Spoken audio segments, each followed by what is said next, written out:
Have you ever wondered why in a place like America, where all of the gurus, all of the nutrition plans, all of the fad diets, all of the programs that involve weight loss are created in America, and yet the obesity rates are through the roof? I don't know about you, but that's always puzzled me. It's led me to understand and believe that the problem is not a knowledge gap. It's not that we don't know what to do. It's more so that we are possibly just completely addicted to that dopamine hit. Whether it is our phone or alcohol or drugs or food in this case, we realize that we are probably one of the most obese countries in the world, and it just doesn't make any sense with the amount of resources that we have. Not just that, but if you go to any restaurant or Starbucks, you have a variety of sweeteners and just the ability to really choose healthier things, and yet we always choose to do the thing that we shouldn't do.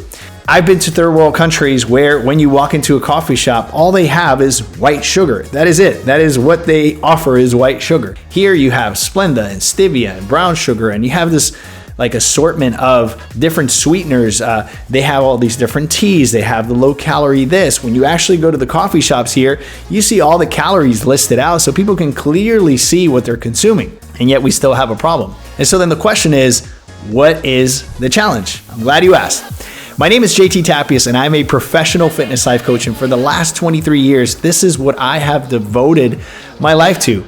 Not to starving people, but more importantly, to figuring out ways in how people can lose weight in a very short period of time. More importantly, sustain those results. And even better than that is quenching some of the dependencies that people have on food, because anytime we do something pleasurable, we secrete that neurotransmitter called dopamine. Anytime dopamine is exerted, my friend, most likely you will get hooked. And so then the question becomes, how do we avoid the tempting things? How do I get away from the addiction? How do I abstain until I can actually take self-control? And with that self-control, rationality kicks in, and it's a game changer. Well, these questions and a lot more is what I'm going to answer in this video. I am a true believer that out of all the sensory acuity concepts that we have, or components that we have to the human body, like auditory, olfactory, kinesthetic, visual, the number one stimulant, the number one thing that really leads the way you decide, the way you choose, is your visual cues. Your eyes basically are in charge of stimulating most of your actions, right? Think of it. Last time you went into a restaurant, yeah, you most likely smelled the food and said, oh, that's really, really good. But it was your eyes, right, that sort of scanned the entire room, and you saw all the plates, and your brain started to fantasize and romanticize what that can taste like. And it was really the eyes that got you to order the thing that you shouldn't order. And so I'm here to say that one of the ways to get into sobriety from food, not recovery, those are two very different things, but sobriety simply means that you are on a program, you have a coach, you have a third unbiased accountability partner, and you're disciplining yourself to do something for a timeline, right? Recovery means that your affections for those things have changed, and now you're just choosing different things out of a heart conviction. That's a game changer. But we first go into sobriety. So how do we do that? How do we abstain? Great question. I truly believe that the eyes are the window to the stomach. You've heard it said, it is the window to the soul. But I really think that the eyes are the window to the stomach, right? And so I'm going to talk to you guys about visual cues, something that I share with my clients often. And in psychology terms, it's really called self-binding. Self-binding simply says that you're putting a barrier, a space between you and that thing that you're tempted and that you shouldn't do. You're creating some space between those two, okay? So we're going to talk today about physical binding, right? We're going to talk about chronological binding, and we're going to talk about categorical binding. So let's start off with number one, self-binding. What is a self-binding strategy when it comes to visual cues? Well, self-binding says that you're basically putting some space between you and that thing from a physical standpoint. So maybe this is restaurants. You've recognized that anytime you go to a restaurant, you just don't make the right choices, and you're trying to do something for 30, 60, 90 days, or however long you're on a program. And so you realize, hey, for the next 90 days, I'm not going to a restaurant. That is a physical self-binding, right? You're creating some space between you and that tempting thing called the restaurant.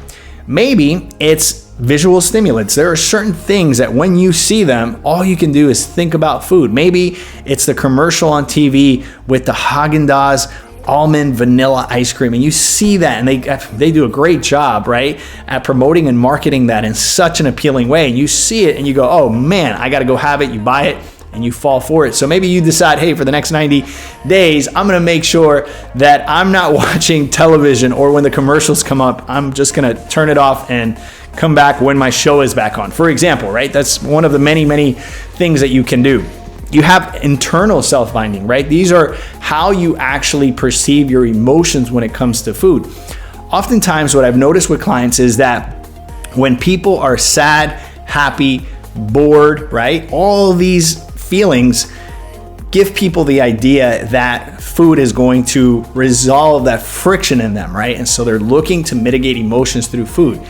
So recognizing that there is a high or low emotion and channeling that away from food and into something more productive would be an internal self-binding, a physical internal self-binding strategy.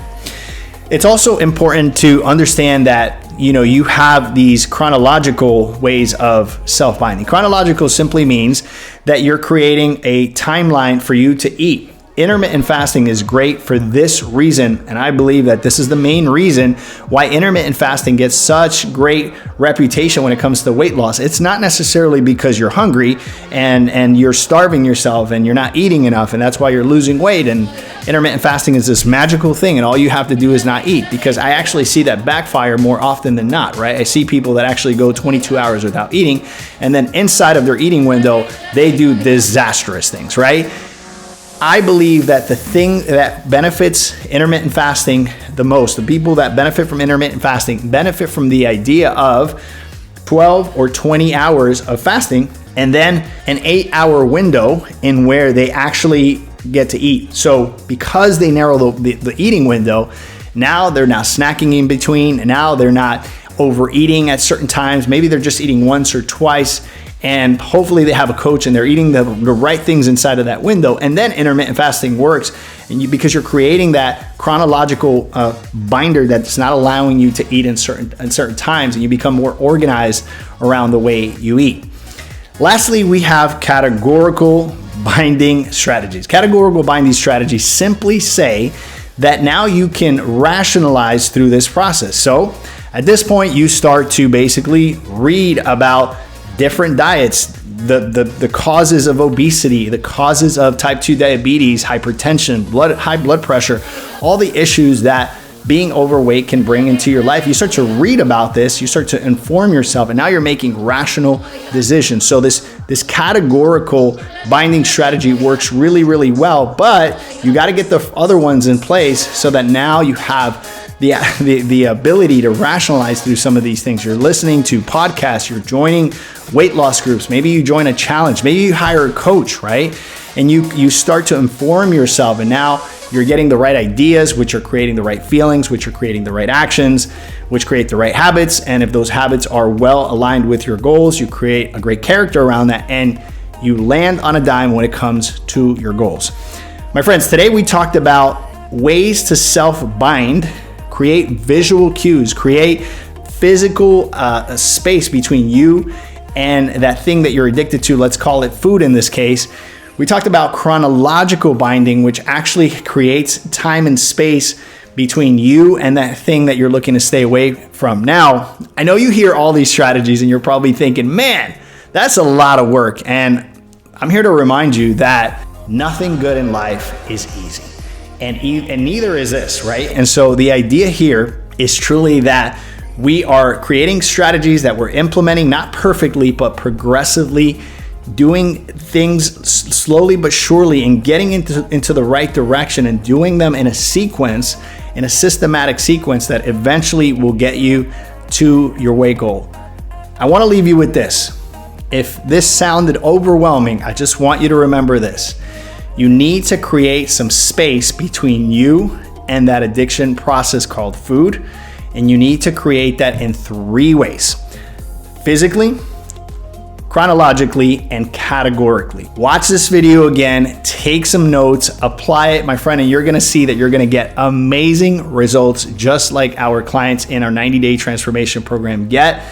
More importantly, we teach them how to sustain those results, but even better than that is that we actually quench the addiction processes. We get to the core of the issue, and that's why our people don't yo-yo diet. My name is JT Tapias with the Empty Your Bucket Nutrition Plan. If you haven't subscribed to this channel yet, please do so.